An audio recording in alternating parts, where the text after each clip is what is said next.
How many times have we heard in our history that a pastor or a preacher led a rebellion to save his people? How many times? I'll wait. Yes, I can hear you through the screen. There's arguably a few, including Dr. Martin Luther King. But that's the point, though, right? That there's only a few people that we can talk about today as part of our rich history. So today we're going to be talking about a Malawian pastor who around 1915 was fed up with British rule and wanted them out.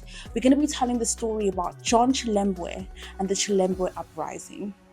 My name is Chisum and welcome to Our Roots Retold. If you are interested in hearing about one of the earliest fights for independence in Africa, you are at the right place. Let's talk about it. In 1891, in Nyasaland, now known as Malawi, the British had just taken control, establishing it as a protectorate. By the early 1900s, they were tightening their control even further.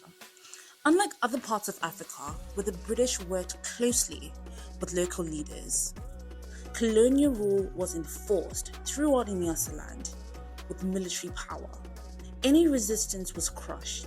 Various groups like the Yao, or the Ngoni, or the Chewa people tried to fight back in the 1890s, but the British were just too strong. With colonial rule came significant changes. White settlers began arriving, purchasing large pieces of land, often for far less than they were worth. They turned the land into plantations, growing crops like tea, coffee, cotton, tobacco. But these plantations required labor, and that's where the problem deepened. The British forced locals into work, imposing taxes like the hut tax to push them into low-paying jobs. The system was brutal, as workers were beaten, treated like property under an arrangement called tangata, which was meant to be rent for labor, but became a form of forced labor. This was the world in which John Chilembwe lived, a world of hardship, exploitation, and inequality. John Chilembwe wasn't just a preacher, he was a visionary, an educator, and a leader who believed in the power of change. Born in the 1870s in Nyasaland, he witnessed firsthand the injustices imposed by British colonial rule. His experiences fueled a desire to make a difference. Chilembwe traveled to Virginia, USA in the 1890s to study at a Baptist seminary where he was exposed to the struggles for racial equality and civil rights in the United States. This experience shaped his belief that Malawians too deserved freedom, dignity, and self-determination. Upon his return to Nyasaland in 1900, Chilembwe didn't just preach the gospel, he set out to change the system. He established schools to promote education, a church to nurture the spiritual growth, and farming programs to empower his community. Chilembwe's teachings emphasized self-reliance, pride in African heritage, and resistance to colonial exploitation. His movement inspired many to reject the notion that they were meant to live as subjugated laborers. However, his growing influence didn't sit well with the British colonial authorities. As he became more vocal against the oppressive plantation system, they began to target his efforts, closing his schools, disrupting his church, and trying to suppress his message.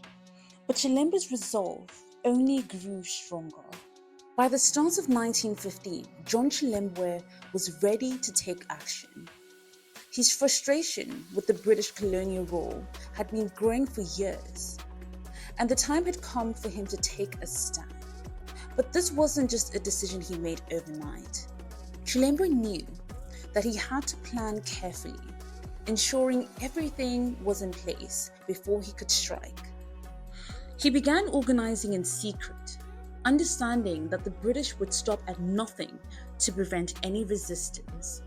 Chilembwe gathered a small but determined group of trusted followers, many of whom shared his outrage at the oppressive plantation system.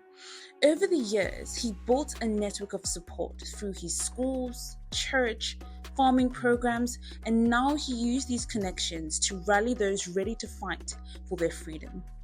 In the months leading up to the uprising, Chilembwe made sure that his followers were not only physically prepared, but mentally equipped for what was to come.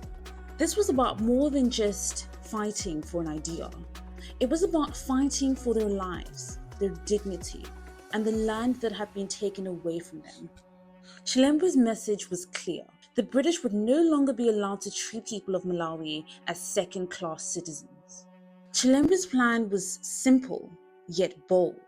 Strike fast and hit the British where it hurts them the most, their plantations. His first target was the European-owned Watoni plantation. On January 23, 1915, Chilembwe and his followers launched a surprise attack. The goal was clear: disrupt the colonial system, strike at the heart of the British power, and show the world that Malawians would no longer suffer in silence. The attack on Watoni plantation initially went well. The rebels captured several workers and confronted the British officials. For a brief moment, it seemed like they might actually succeed challenging the colonial system. But the British response was swift and brutal. Within hours, reinforcements were dispatched to crush the uprising. As the fighting spread, Chilembwe's forces quickly found themselves overwhelmed.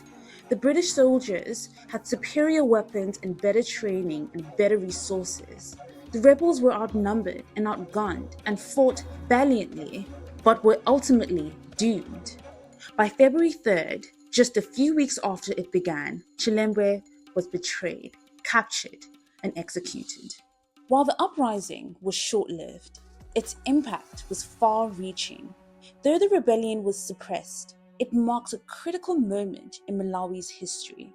It showed that Malawians were willing to stand up against oppression and laid the foundation for the future independence movement. The rebellion became a symbol of resistance, sparking a sense of national pride and unity that would echo through generations to come. Chilembwe's bravery and vision inspired future leaders in Malawi and across Africa. Even though the uprising failed, the fight for freedom had begun, and it would continue until Malawi achieved its independence in 1964. Today, Chilembwe is remembered as a national hero. His actions were part of a broader wave of resistance that spread across Africa in the early 20th century, contributing to the eventual collapse of colonial rule. Though the uprising itself was short, its impact on the fight for freedom was profound. It paved the way for future independence movements and served as a reminder of the strength and resilience of those that stand up for what they believe in. I think what this uprising teaches us is, even in the face of defeat, resistance never goes in vain. It sparks change. It sparks real change. We see it in the life of John Chilembwe, where his legacy continues to live on, to inspire people who are fighting still for equality, freedom, and justice. Well, that's it today. I hope that story inspired you, and if you enjoyed that one, please feel free to subscribe, like, and share with your friends. We really appreciate it. But until next time, as we tell stories that connect us to our roots.